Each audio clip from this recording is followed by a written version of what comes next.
Have you ever felt like life is like an hourglass, where everything seems to be flowing smoothly until suddenly the sand just stops? That's how J.K. Rowling, the famous author of the Harry Potter series, described the toughest time in her life. After her divorce, she was a single mom, living in a rundown apartment, relying on welfare. There were moments when she felt completely hopeless, thinking she'd never make it through. But then something amazing happened. Fueled by her passion for writing and her relentless perseverance, she created the Harry Potter series, one of the best-selling book series in the world. Her story is proof that even when it feels like everything has ended, new opportunities are always around the corner. Life can sometimes feel like a dark, confusing maze with no way out. Questions like, "What did I do wrong?" or "Why is this happening?" can take over your mind, gnawing away at your peace. But maybe, just maybe, when one door closes, another one opens, bringing new opportunities, and after the storm, the sun will shine again. It's our belief in the future that helps us get through these tough times, because life is a journey full of twists and turns, and those unexpected changes can lead us to discover new things. Life is a lot like a ship sailing across the ocean, sometimes caught in fierce storms. Oprah Winfrey, America's media queen, knows this all too well. Growing up, she lived in poverty, was frequently abused, and had to do housework from a very young age. There were times when she felt stuck, thinking she'd never escape her circumstances. But with incredible determination and persistence, Oprah overcame everything. She became one of the most powerful women in the world, inspiring millions. Oprah's story shows us that no matter where we start or what we go through, we can make positive changes in our lives. It seems like life has its own way of guiding itself, constantly shifting and changing with every step. How much control do we have over these changes? The answer lies within each of us. Like Oprah, we can overcome obstacles, turning challenges into opportunities for growth. Remember, everyone has their own story, and each story can inspire others. So, always hold on to your dreams and never give up. I decided to dig deeper into the herbs that the villagers used for healing. I realized I knew very little about them, like how to tell the different leaves apart or how to prepare simple remedies. Then one day, while wandering in the forest, I stumbled upon a strange flower. I picked one and brought it back to show an elderly woman in the village. She was amazed and told me it was a rare flower that could be used for medicine. She gave the flower to the village healer, who then passed it on to a tourist from the city. This tourist happened to be a botanist, and he was fascinated by the flower I'd found. He offered to take it back for research, promising to share his findings if they turned out to be significant. A while later, the tourist returned and said to me, "The flower you discovered is truly remarkable. It can be used to develop a new medicine. I'd like to invite you to join the research project." I couldn't believe my ears. From being a kid who only knew the forests around my village, I now had the chance to explore new things and make a difference in my community. My grandmother used to tell me stories about the big waves crashing on the shore and fishing boats coming back full of fresh fish. She spoke of moonlit nights when the whole village would gather by the beach to sing and dance. I imagined a life full of peace and happiness.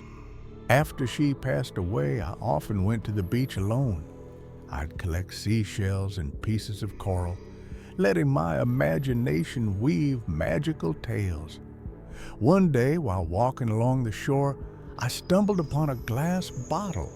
Inside was a piece of paper with strange writing. I took it home and asked the oldest man in the village to help decipher it. He told me it was a treasure map leading to a small island not far from the village. A few friends and I decided to set off in search of the treasure. After days of drifting on the sea, we finally found the island, and something incredible happened. We not only found the treasure, but also discovered a rare seaweed that could be used to make medicine. We brought the seaweed back to the village and sold it to a pharmaceutical company. With the money we earned, our village was able to build a small hospital. I traded the seashells and coral I collected for a small boat. I spent my days at sea, fishing and watching the seagulls soar overhead. One day, while walking along the beach, I heard beautiful singing. Following the sound, I found a group of young people rehearsing for the village festival. They were preparing a play about the lives of fishermen. I loved the play and volunteered to help them with the props. I spent a lot of time designing and crafting fishing nets, model boats, and even a small village out of bamboo. Thanks to my help, the play was a huge success. Everyone in the village was proud of us. After the festival, the village chief rewarded me with a brand new fishing boat. It was the most precious gift I had ever received.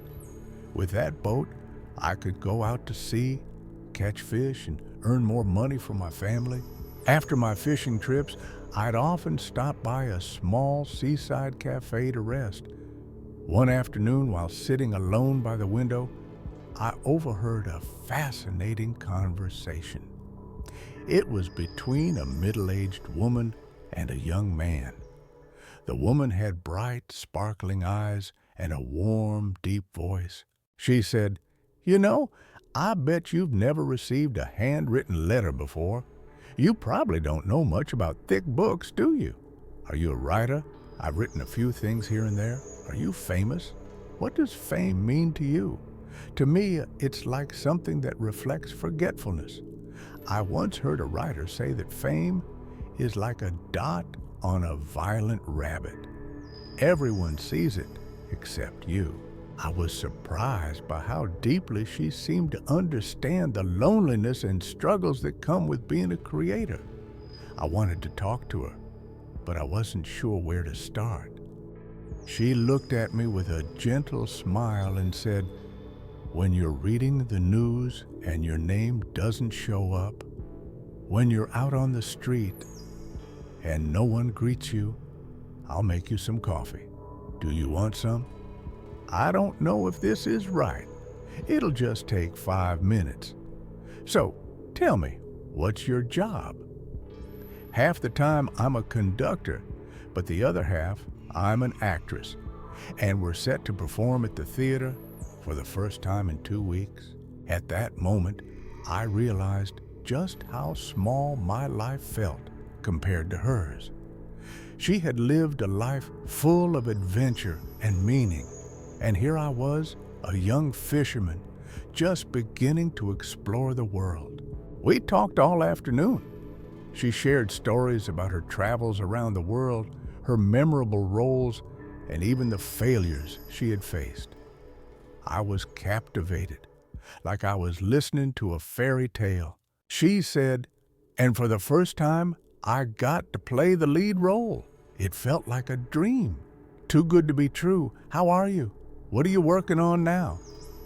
Maybe during a crisis, things didn't go as I hoped. Everything seemed to change suddenly. It shifted my perspective. Sometimes inspiration leaves without explanation, and you're left empty. I listened, trying to grasp everything she was saying. She spoke about fame, public pressure, moments of triumph, and times when she felt utterly lost. I realized that behind the glamorous facade of a star, there were deep loneliness and struggles that most people would never understand. As the sun began to set, she stood up and said, "Thank you for listening. I really enjoyed our conversation." Then she smiled and left. I sat alone in the cafe, staring out at the ocean. Her words echoed in my mind. I suddenly understood that my life was just beginning. There was so much I didn't know and so much more I wanted to explore. Time passed, and my editor asked me to explain the inspiration behind my latest novel. I wrote about a young fisherman, the sea, and his dreams. But I couldn't fully explain it to myself. Maybe it was just luck. Being in the right place at the right time. I'd read so many books about the sea and fishermen, but I couldn't pinpoint where the inspiration came from. Perhaps I wasn't particularly talented, just someone who wrote down what they felt. I kept visiting that little seaside cafe regularly. One day, while sitting alone by the window, I noticed a man reading a book. It was an old, worn-out book with a yellowed cover. Curious, I glanced at the title and the author's name. Then I froze. It was the very same book I'd read as a child. The book that had inspired me to write my first stories. I stood up and walked over to him. "I have to admit," I began, "I know exactly who you are.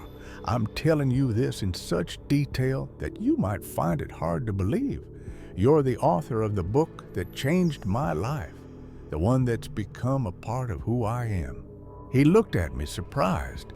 He had been my companion for so long through the pages of that book.